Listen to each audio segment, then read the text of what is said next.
আল্লাহ তাআলা বলেন লাকাদ খলাকনাল ইনসানা ফি আহসানি তাকওয়িম। আল্লাহ তাআলা বলেন লাকাদ খলাকনাল ইনসান ফি আহসানি তাকওয়িম। আল্লাহ তাআলা বলেন এই আসমানের নিচে জমিনের উপরে আমি আল্লাহ যত মাখলুক সৃষ্টি করেছি সবচাইতে সুন্দর যেই মাখলুকটাকে বানাইছি আমি আল্লাহ পাক রব্বুল আলামিন, সেই মাখলুকটার নাম হইল মানুষ।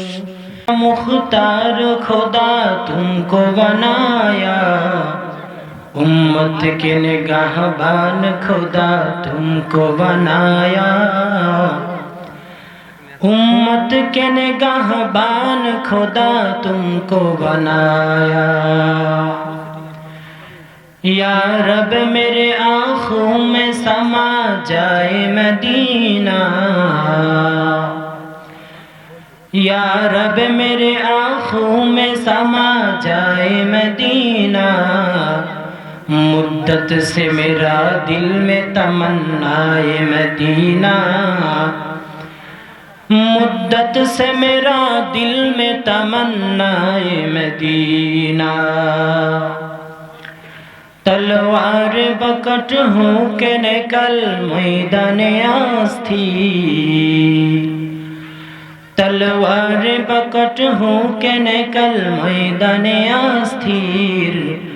दुश्मन की मुकाबिल तो लगा नारे तकबीर, दुश्मन की मुकाबिल तो लगा नारे तकबीर। আল্লাহ তাআলা বলেন ওয়ালাকাদ কাররামনা বনি আদম।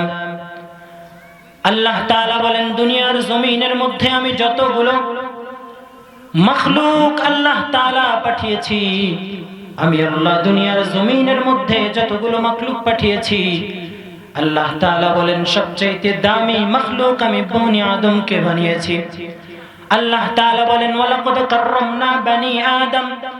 আসমানের নিচে জমিনের উপরে আমি আল্লাহ পাক রব্বুল আলামিন যতগুলো মাখলুক বানিয়েছি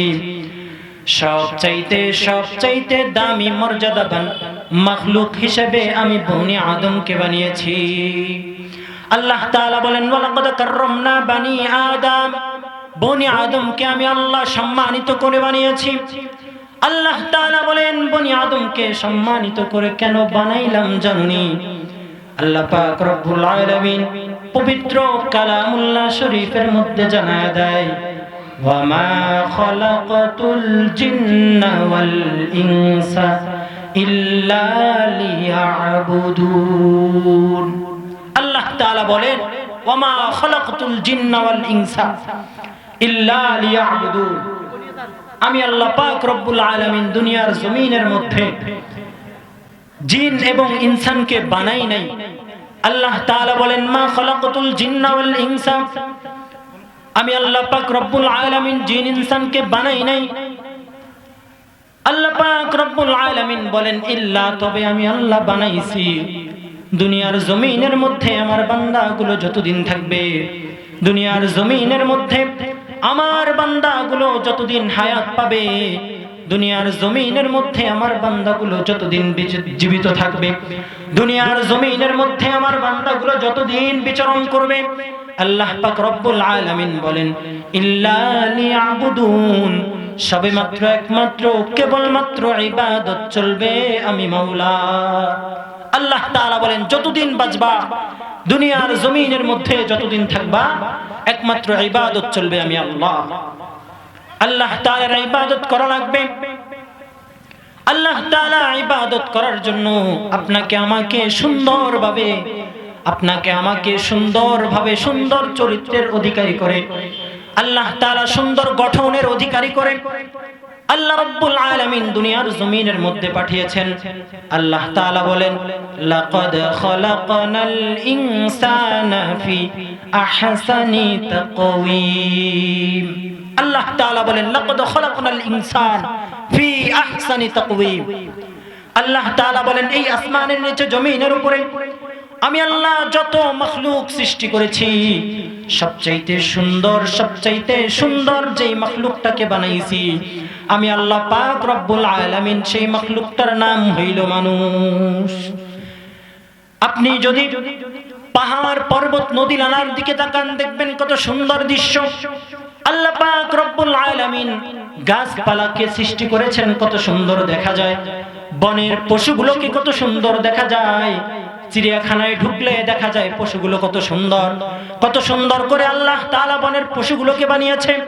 কত সুন্দর করে আল্লাহ তাআলা আসমানকে বানিয়েছে, কত সুন্দর করে আল্লাহ তাআলা জমিনকে বানিয়েছে, কত সুন্দর করে আল্লাহ তাআলা তারকারাজিগুলো সাজিয়েছে, কত সুন্দর করে আল্লাহ তাআলা এই পৃথিবীটাকে সাজিয়েছে। অথচ আল্লাহ তাআলা বলেন এই সমস্ত কিছুর চাইতে সুন্দর যাদেরকে আমি আল্লাহ বানাইছি ওই মাখলুকগুলোর নাম হইল বনি আদম। সবচাইতে দামি তাদেরকে কেন বানাইলাম জানোনি? আল্লাহ তাআলা এবার বলেন ইল্লা লিয়াবুদুন। দুনিয়ার জমিনের মধ্যে আমার বান্দাগুলো যতদিন থাকবে আমি আল্লাহ পাক রব্বুল আলামিনের ইবাদত দাসত্ব এবং গোলামি করার জন্যই আমি আমার বান্দাগুলোকে এত সুন্দর করে বানাইছি। সুবহানাল্লাহ। এত সুন্দর করে আল্লাহ তাআলা আপনাকে আমাকে বানাইলেন, এত সুন্দর করে আল্লাহ তাআলা আপনাকে আমাকে দুনিয়াতে রেখেছেন। আপনি আপনার হাতের দিকে তাকান, হাত দুইটা বড়ই নিয়ামত। আপনি আপনার 3.5 হাত বডির দিকে যদি তাকান আপনি দেখতে পারবেন আপনার চক্ষু দুইটা বড় নিয়ামত।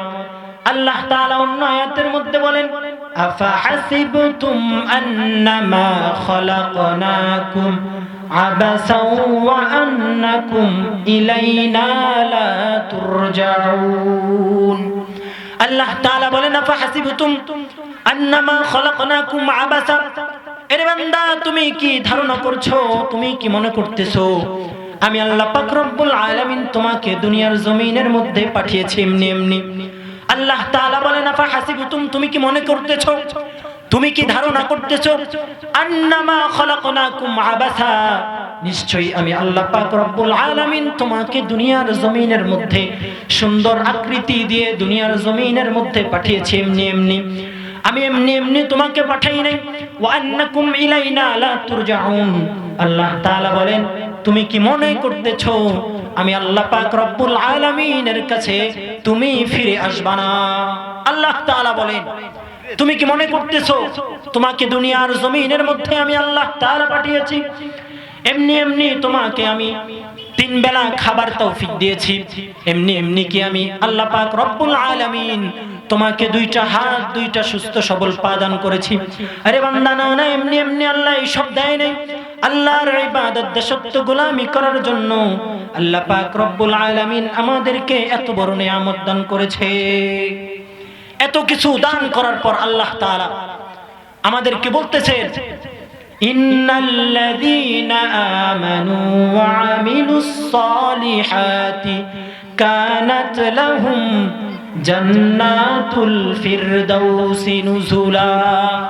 আল্লাহ তাআলা আপনাকে আমাকে এত সুন্দর করে বানানোর পর আল্লাহ তাআলা বলতেছেন তুমি দুনিয়াতে যাওয়ার পর বান্দা তুমি যদি 2টা কাজ করতে পারো, আল্লাহ তাআলা বলেন ইন্নাল্লাযীনা আমানু, 1 নাম্বার কাজ হইল আল্লাহ পাক রব্বুল আলামিনের প্রতি ঈমান আনতে হবে।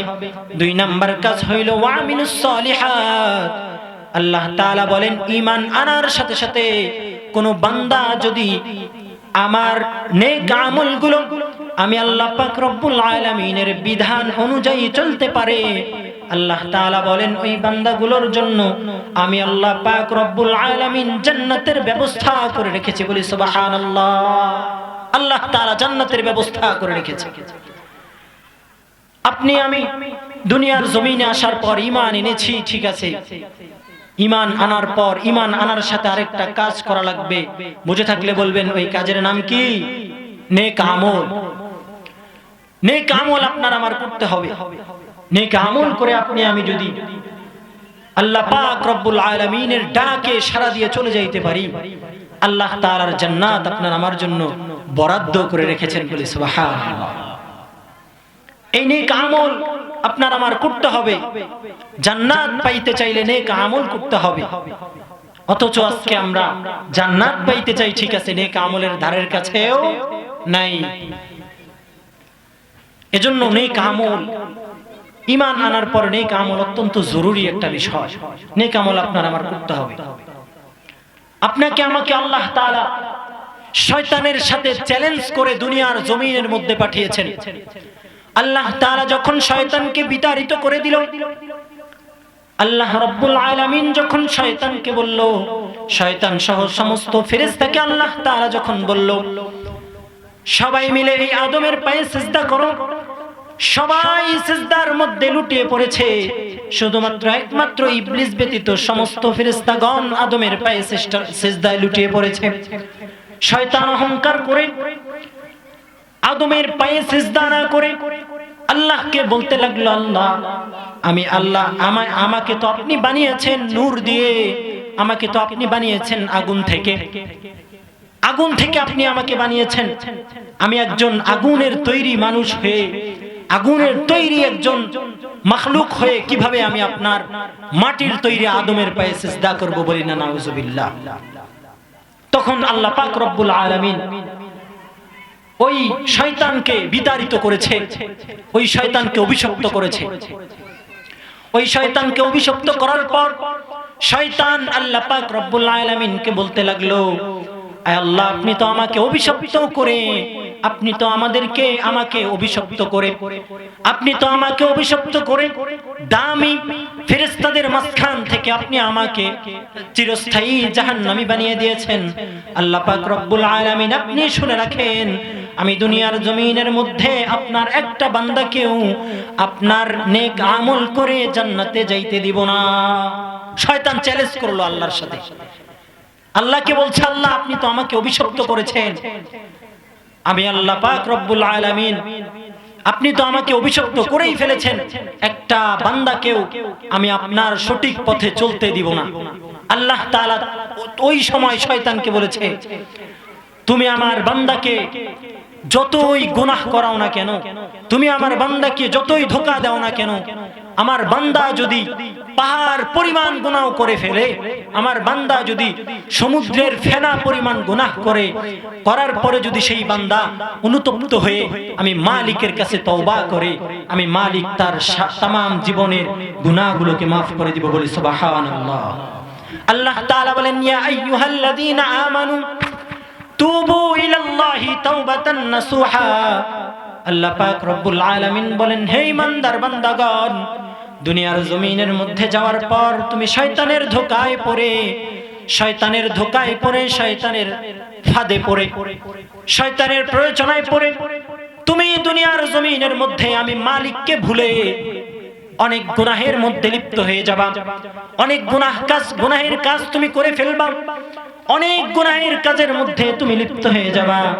আল্লাহ পাক রব্বুল আলামিন বলেন, টেনশনের কোনো কারণ নাই রে বান্দা, তুমি যতই গুনাহ করো না কেন, আমি মালিকের কাছে তওবা করো, আমি মালিক তোমার জীবনের সমস্ত গুনাহগুলো maaf করে তোমাকে জান্নাতের মধ্যে প্রবেশ করায় দিব। বলে সুবহানাল্লাহ। আল্লাহ তাআলা বলেন, ইয়া আইয়ুহাল্লাযীনা আমানু তুবু, তওবা করো, মালিকের কাছে তওবা করো, ইলাল্লাহ, আল্লাহর কাছে তওবা করো। কেমন তওবা করবা বান্দা? তাওবাতান নাসুহা, তওবায়ে নাসুহা করতে হবে, খাঁটি দিলে তওবা করতে হবে। আল্লাহ তাআলার কাছে যদি আপনি খাঁটি দিলে তওবা করতে পারেন, আল্লাহ তাআলা বলেন, আসা রাব্বুকুম আন ইউকাফির আনকুম সাইয়্যাতিকুম ওয়া ইউদখিলকুম জান্নাতিন তাজরি মিন তাহতিহাল আনহার। আল্লাহ তাআলা বলেন, সমুদ্রের সমপরিমাণ, সমুদ্রের ফেনার সমপরিমাণ যদি গুনাহ করে থাকো, আমি মালিকের কাছে যদি তওবায়ে নাসুহা করতে পারো, আমি আল্লাহ পাক রব্বুল আলামিন তোমার জীবনের সমস্ত গুনাহগুলোকে maaf করে তোমার সেই গুনাহগুলোকে নেকির দ্বারা পরিবর্তন করে দিব। সেই পরিবর্তন করে দেওয়ার সঙ্গে সঙ্গে তোমাকে জান্নাতে প্রবেশ করায় দিব। বলি সুবহানাল্লাহ। তওবায়ে নাসুহা কেমনে তওবায়ে নাসুহা করবেন? তওবায়ে নাসুহা বুঝার জন্য ছোট্ট একটা মিসাল দেই, ঘটনা শোনায় দেই। হঠাৎ করে পয়গম্বরে মুসার জামানার মধ্যে পয়গম্বরে মুসার জামানার মধ্যে হঠাৎ করে দুর্ভিক্ষ শুরু হয়ে গেছে। হঠাৎ করে পয়গম্বরে মুসার জামানার মধ্যে বৃষ্টি বন্ধ হয়ে গেছে। এই বৃষ্টি বন্ধ হওয়ার কারণে পয়গম্বরে মুসার জামানায় হঠাৎ করে বৃষ্টি বন্ধ হয়ে যাওয়ার কারণে মানুষগুলো ভালো করে ফসল ফলাইতে পারতেছে না, মানুষগুলো ভালো করে চাষাবাদ করতে পারতেছে না। মাঠে ঘাটে পানি না থাকার কারণে ফসলগুলো সবগুলো মরে যাচ্ছে, মাঠ ঘাট সবকিছু ফেটে চৌচির হয়ে যাচ্ছে। এমন তো অবস্থায় বনি ইসরাইলের সম্প্রদায় পয়গম্বর মূসার কাছে চলে গেল। পয়গম্বর মূসার কাছে যাওয়ার পর বলতে লাগলো, হে পয়গম্বর, হঠাৎ করে দুর্ভিক্ষ শুরু হয়ে গেছে, হঠাৎ করে আল্লাহ তাআলা আমাদের উপর রাগান্বিত হয়ে রহমতের বৃষ্টি বর্ষণ করা বন্ধ করে দিয়েছে। আল্লাহ তাআলার কাছে আপনি দোয়া করে দেন। হে আল্লাহর নবী, আল্লাহর কাছে আপনি একটু ফরিয়াদ করেন, আল্লাহর কাছে আপনি একটু আরো আরজি করেন যেন আল্লাহ তাআলা আমাদের গুনার দিকে না তাকিয়ে আমাদের উপর রহমতের বৃষ্টি বর্ষণ করে। এই যে কিছুদিন আগে গত বছর আমাদের বৃষ্টি বন্ধ হয়ে গেল না, কি একটা অবস্থা, বৃষ্টি বন্ধ, গরম, মানুষ আবাদি ফসলের মধ্যে পানি দিয়ে তাল পায় না, পানি শেষ হয়ে যায়, ঠিক না? এই যে কিছুদিন আগে আমাদের চলে গেল, এগুলো গুনার কারণে হয়, গুনার কারণে হয়। বিভিন্ন জায়গায় দেখা গেছে বৃষ্টির জন্য নামাজ পড়া হইতো, বৃষ্টির জন্য নামাজ পড়া হয়েছে, ঠিক না? নামাজ পড়া হয়েছে। এজন্য মূসা আলাইহিস সালাতু ওয়াস সালামের সম্প্রদায় তিনার কাছে গিয়ে বলতেছেন, পয়গম্বর, আল্লাহর কাছে একটু ফরিয়াদ করে দেন না, আমরা তো খুবই দুর্ভিক্ষের মধ্যে পড়ে গেছি, কিভাবে আমরা ফসল ফলাবো? ফসল না ফলাইতে পারলে তো পেট চলবে না, আমাদের পশু পাখিগুলা পানির কারণে মরে যাচ্ছে, আপনি একটু আল্লাহর কাছে ফরিয়াদ করে দেন। আল্লাহ রাব্বুল আলামিনের পয়গম্বর মূসা তার উম্মতদেরকে বলল, অমুক দিন অমুক সময়ের মধ্যে অমুক মাঠের মধ্যে সকলেই উপস্থিত হবা। পয়গম্বর মূসার কথা অনুযায়ী নির্দিষ্ট সময়ের মধ্যে সমস্ত কওম ওই এলাকার মধ্যে ওই নির্দিষ্ট জায়গার মধ্যে এসে উপস্থিত হয়ে গেছে। পয়গম্বর মূসা আলাইহিস সালাতু ওয়াস সালাম সকলকে নিয়ে আল্লাহ পাক রব্বুল আলামিনের কাছে দোয়ায় হাত উঠায় দিয়েছে, হাত উঠায় দোয়া করতেছে, রব্বুল আলামিন, আমার উম্মতের উপর রাগ হয়ে, আমার উম্মতের গুনাহের কারণে, আমার উম্মতের উপর রাগান্বিত হয়ে আপনি বৃষ্টি বন্ধ করে দিয়েছেন। আয় আল্লাহ, আপনার উম্মতগুলা, আপনার বান্দাগুলা আমি পয়গম্বরের কাছে এসে পড়েছে, আল্লাহ তাআলা আপনি তাদের উপর রহমতের বৃষ্টি দান করেন, আল্লাহ তাআলা আপনি তাদের উপর রহমতের বারিধারা দান করে দেন।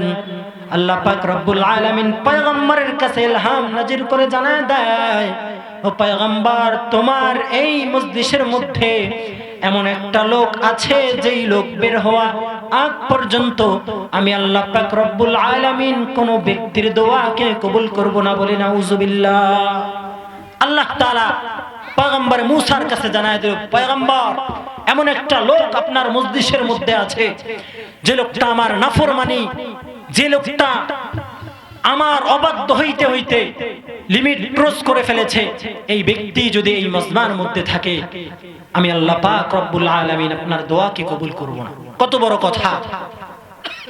পয়গম্বর মূসা সবার সামনে দাঁড়িয়ে ঘোষণা দিয়ে দিলেন, এই মজলিসের মধ্যে এমন কে আছেন, এই মজলিসের মধ্যে এমন কোন ব্যক্তি আছেন যে ব্যক্তি আল্লাহ পাক রব্বুল আলামিনের নাফরমানি করেন, যে ব্যক্তি সর্ব অবস্থায় আল্লাহর নাফরমানিতে লিপ্ত থাকেন, ওই ব্যক্তি এই মজমা থেকে বের হওয়া আগ পর্যন্ত, ওই ব্যক্তি এই মজমা থেকে চলে যাওয়া আগ পর্যন্ত আল্লাহ পাক রব্বুল আলামিন কারো দোয়াকে কবুল করবেন না।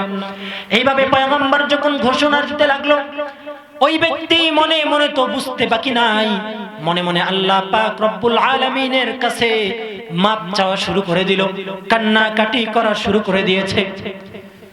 ওই লোক তো লোক লজ্জার ভয়ে, মান সম্মানের ভয়ে ওই মজমা থেকে উঠেও যাইতে পারে না। ও ব্যক্তি আল্লাহ পাক রব্বুল আলামিনের ভয়ে অন্তরটা কেঁপে উঠছে, আল্লাহ পাক রব্বুল আলামিনের কাছে তওবা করেছে। আল্লাহ পাক রব্বুল আলামিন সঙ্গে সঙ্গে তওবা কবুল করে আল্লাহ পাক রব্বুল আলামিনের রহমতের বারিধারা বৃষ্টি সঙ্গে সঙ্গে নাজিল করেছে, বলি সুবহানাল্লাহ। মান সম্মান, আত্মসম্মান, আত্মমর্যাদার ভয়। এখন যদি এই মজমা থেকে কাউকে বলা হয় যে এই মজমায় একজন ব্যক্তি আছে যে চুরি করে আসছে, মদ খায় আসছে, ধর্ষণ করে আসছে, বলেন তো ওই ব্যক্তিকে যদি উঠে যাইতে বলা হয় ওই ব্যক্তি যাবে? কথা বলেন, যাবে? যাবে না। কেন যাবে না? ওই ব্যক্তি উঠে গেলে বুঝতে পারবে মানুষ যে এই ব্যক্তি এই বেটা জেনাখোর, ঠিক না? ওই ব্যক্তি উঠে গেলে মানুষ বুঝতে পারবে এই বেটা নেশাখোর। ওই ব্যক্তি উঠে গেলে বুঝতে পারবে এই বেটা আল্লাহর নাফরমানি করে, এই বেটা গুনাহগার। আত্মসম্মানের ভয়ে ওই ব্যক্তি উঠে যাবে না। ঠিক তেমনি ভাবে পয়গম্বর মুসা যখন পয়গম্বর মুসা যখন মানুষদের সামনে এই ঘোষণা দিয়া দিল, এমন কোন ব্যক্তি আছেন আল্লাহ পাক রব্বুল আলামিনের নাফরমানি করতে করতে আল্লাহ তাআলা ওই ব্যক্তির উপর রাগান্বিত হয়ে গেছে।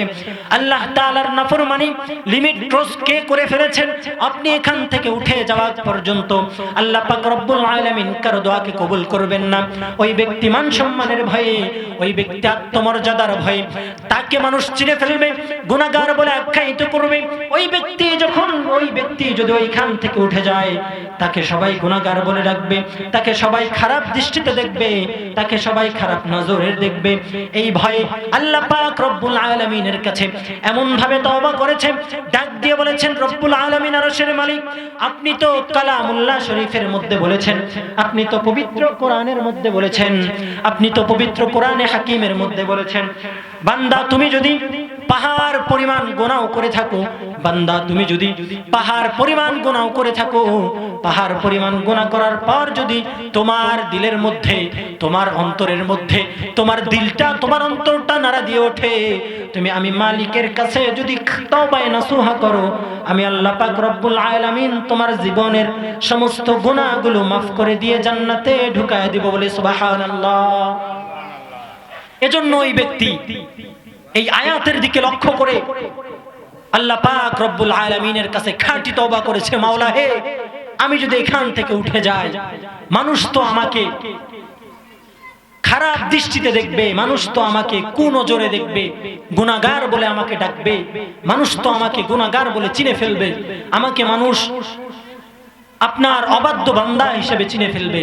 এজন্য আল্লাহর কাছে এমন ভাবে তওবা করেছে, আল্লাহ পাক রব্বুল আলামিন সঙ্গে সঙ্গে বৃষ্টি দান করেছে, বলে সুবহানাল্লাহ।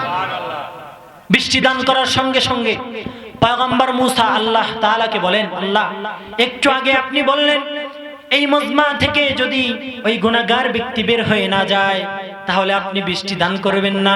মাওলা হে, আপনার কোন লীলা খেলা, এটা তো বুঝলাম না মাওলা। এই মজমা থেকে তো কেউ বের হয় নাই, এই মজমা থেকে তো কেউ উঠে যায় নাই, আপনি বৃষ্টি দান করা, বৃষ্টি বর্ষণ করার কারণ কি মাওলা জানতে চাই। আল্লাহ পাক রব্বুল আলামিন পয়গম্বর মুসাকে জানায় দেয়, হে মুসা, তোমার এই মজমার মধ্যে যেই গুনাহগার বান্দা ছিল, সে গুনাহগার বান্দা আমি মালিকের কাছে এমন ভাবে মাপ চেয়েছে, আমি আল্লাহর সহ্য করতে পারি নাই, ওই ব্যক্তিকে মাফ করে সঙ্গে সঙ্গে রহমতের বারিধারা বৃষ্টি বর্ষণ করে দিয়েছি, বলি সুবহানাল্লাহ। তাহলে বলেন তো ওই আল্লাহ আছে না নাই? জোরে বলেন না, আছে না নাই? ওই আল্লাহ ঘুমায় গেছে, মনে হয় ঘুমায় গেছে, ওই আল্লাহর শক্তি কমে গেছে, ওই আল্লাহ আছে তো নাকি? বিশ্বাস করেন? তাহলে ওই আল্লাহ আমাদেরকে মাফ করতে পারে না? কথা বলেন না, পারে কি পারে না? ওই আল্লাহ আপনাকে আমাকেও মাফ করতে পারে। আল্লাহর নবী বলেন, আত্তাইবু মিনাজ যামবি কামাল লা যামবালা। আল্লাহর নবী বলেন, আত্তাইবু মিনাজ যামবি কামান লা যামবালাহু। আল্লাহর নবী সরকার দু আলম নবী আমার আজ থেকে নিয়ে প্রায় 1450-1500 বছর পূর্বে আল্লাহর নবী জবানে মুবারক দিয়ে একটা হাদিস বর্ণনা করে রেখে গেছে। আল্লাহর নবী বলেছে, আত্তাইবু মিনাজ যামবি কামাল লা যামবালাহু। যে ব্যক্তি গুনাহ থেকে তওবা করেছে ওই ব্যক্তি বেগুনাহ মাসুম ব্যক্তির মতো, বলি সুবহানাল্লাহ। এই হাদিসের ব্যাখ্যা করতে যায়, হাদিস ব্যাখ্যা করতে যায় বলতেছেন যে গুনাহগার ব্যক্তি, মাসুম ব্যক্তি কেমন? হাদিসের রাবি বলতেছেন মাসুম ব্যক্তি ওই রকম যে মায়ের গর্ভ থেকে গর্ভপাত করা বাচ্চাটা যেরকম বেগুনা মাসুম, মায়ের গর্ভ থেকে বের হওয়া বাচ্চাটা যেমন বেগুনা মাসুম, তওবা যেই ব্যক্তি করবে, খাঁটি দিলে তওবায়ে নসুহা যেই ব্যক্তি করবে, আল্লাহর নবী বলেন ওই ব্যক্তি ওই ছোট্ট বাচ্চার মতো বলে সুবহানাল্লাহ। এজন্য তওবা করা দরকার, আছে না নাই? কথা বলেন আছে না নাই? তওবা কবুল হওয়ার জন্য শর্ত 3টা, বলেন কয়টা? আরো জোরে বলেন কয়টা? 1 নাম্বার, আপনি যেই গুনাহ থেকে তওবা করবেন সেই গুনাহকে অন্তর থেকে বিশ্বাস, অন্তর থেকে ঘৃণা করতে হবে। 2 নাম্বার, ওই গুনাহ আপনার আর করা যাবে না, ওই গুনাহের দিকে আর ফেরা যাবে না। 3 নাম্বার, ওই গুনাহের প্রতি আপনার ভালো লাগা কাজ করা যাবে না। 3টা শর্তে যদি কোনো ব্যক্তি তওবা করতে পারে, আল্লাহর নবী বলেছেন ওই ব্যক্তির তওবা কবুল হয়ে যাবে বলে সুবহানাল্লাহ। তাহলে তওবা যদি করি, তওবা করে যদি মৃত্যুবরণ করি, বলেন তো আল্লাহ তাআলা আমাদের জন্য কিসের ব্যবস্থা করে রেখেছে? আরো জোরে আওয়াজ দিতে হবে, বলেন কিসের ব্যবস্থা করে রেখেছে? আপনারা ভয় পান, কথা বলেন না কেন বাবা? একটু আগে আসেন তো, আগে আসেন, একটু কষ্ট করে আগে আসেন, সামনাসামনি বসেন, মহাব্বত বাড়বে। আসেন একটু কষ্ট করেন। লা ইলাহা ইল্লাল্লাহ, লা ইলাহা ইল্লাল্লাহ, সুবহানাল্লাহ ওয়ালহামদুলিল্লাহ, লা ইলাহা ইল্লাল্লাহ, জোরে লা ইলাহা ইল্লাল্লাহ, ইল্লাল্লাহ, সবাই লা ইলাহা ইল্লাল্লাহ। ভাইজান নামাজ রোজা সাইরেন না, মা বাবার খিদমত ভুইলেন না, নামাজ রোজা সাইরেন না, মা বাবার খিদমত ভুইলেন না, লা ইলাহা ইল্লাল্লাহ, জোরে লা ইলাহা ইল্লাল্লাহ, লা ইলাহা ইল্লাল্লাহু মুহাম্মাদুর রাসূলুল্লাহ সাল্লাল্লাহু আলাইহি ওয়াসাল্লাম। এজন্য যেটা বলতেছিলাম বাজান, ভয় পান এখনো? বলেন না কেন ভয় পান? জোরে তাকবীর দেন তো, নারায়ে তাকবীর। এমন ভাবে তাকবীর দিতে হবে বাতিলরা যেন আবার মাথা উঁচু করে দাঁড়াইতে না পারে। কথা বলেন ঠিক কিনা? আজকে আমাদের চুপ থাকার কারণে, আজকে আমাদের মাথা নিচু করে থাকার কারণে, আজকে আমাদের আওয়াজ নিচু করে থাকার কারণে বাতিল শক্তিরা মাথা চাড়া দিয়েছে। এই কারণে কোরআনকে পার্লামেন্টে নিয়ে যাওয়ার সাহস আমাদের হচ্ছে না। কথা বলেন ঠিক কিনা? এজন্য আগামীর বাংলাদেশ হবে কোরআনের বাংলাদেশ, ঠিক কিনা ভাইরা আমার? আগামীর বাংলাদেশ হবে রাসূলের বাংলাদেশ, আগামীর বাংলাদেশ, আগামীর পার্লামেন্ট চলবে কোরআন দিয়ে, ঠিক কিনা ভাইরা আমার? বিপ্লব মানে জীবন দেয়া বসে থাকা নয়, সে কোনদিন আসবে না রে করো যদি ভয়। বিপ্লব মানে জীবন দেয়া বসে থাকা নয়, সে কোনদিন আসবে না রে করো যদি ভয়। আসবে বিজয় রক্ত আর জীবনের বিনিময়, ঠিক কিনা? রক্ত দিতে প্রস্তুত আছেন? আছেন তো সবাই? নারায়ে তাকবীর, 2 হাত তোলেন, নারায়ে তাকবীর। আল্লাহ আমাদের সবাইকে ইসলামের জন্য জীবন দেওয়ার তৌফিক দান করুক, বলি আমিন। আসবে বিজয় রক্ত আর জীবনের বিনিময়, বিপ্লব মানে জীবন দেয়া বসে থাকা নয়, সে কোনদিন আসবে না রে করো যদি ভয়। লড়াইয়ের ওই ময়দানেতে যেতে তোমাকে হবে, প্রয়োজনে সব রক্তটুকু জমিনেই ঢেলে দিতে হবে। ওদের করতে নাস্তানাবুদ হতে হবে নির্ভয়, ওদের করতে নাস্তানাবুদ হতে হবে নির্ভয়। বিপ্লব মানে জীবন দেয়া বসে থাকা নয়, সে কোনদিন আসবে না রে করো যদি ভয়, ঠিক কিনা? প্রস্তুত আছেন তো ইনশাআল্লাহ?